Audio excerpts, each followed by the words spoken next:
Hi hello అండి, welcome back to our channel. Ramadevi channel కి స్వాగతం అండి.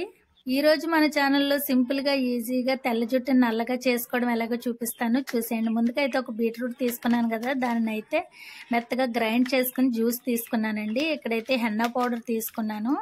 ఈ హెన్నా పౌడర్ క్వాంటిటీ అనేది మన హెయిర్ని బట్టి తీసుకోవాలండి.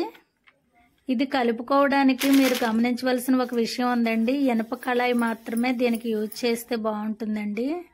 ఇక్కడ నేను రెక్కమందారు పువ్వులు ఎండబెట్టేసినవి అయితే చేతిలో వేసి నలిపేస్తున్నానండి. చూడండి, మెత్తన పౌడర్ లాగా అయితే వచ్చింది కదండి. దీనిని కూడా నేను హెన్నా పౌడర్లో వేసి కలిపేస్తానండి.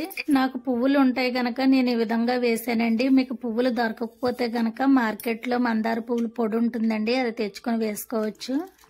ఈ రెండింటిని బాగా మిక్స్ చేసుకోవాలండి. తర్వాత మనం ముందుగా తీసుకున్న బీట్రూట్ జ్యూస్ వేస్తూ మనకు ఎలా కావాలో ఆ విధంగా కలుపుకోవాలండి.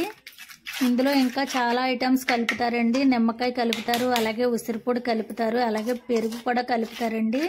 వాటన్నిటిని మనం ఎన్నరగా తీసుకుంటే చాలా మంచి ఫలితం ఉంటుందండి. పైన ఎంత పూసుకున్నా సరే లోపలికి తీసుకోకపోతే ఫలితం అయితే శూన్యమేనండి.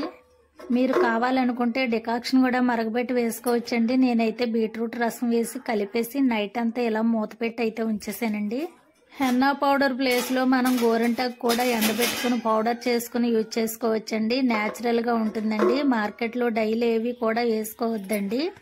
వైట్ హెయిర్ ఉన్నా పర్వాలేదండి, దానిని యాక్సెప్ట్ చేయాలి మనం. మరీ చూడడానికి బాగోలేదనుకుంటే ఇలాంటి న్యాచురల్ గా ట్రై చేయాలండి.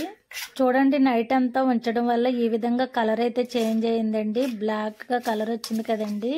ఇది మనం ఐరన్ కళాయిలో వేయడం వల్ల ఈ విధంగా మారుతుందండి. చూసారు కదా, ఇంట్లోనే న్యాచురల్ గా హెయిర్ డై అయితే తయారైందండి మనకి.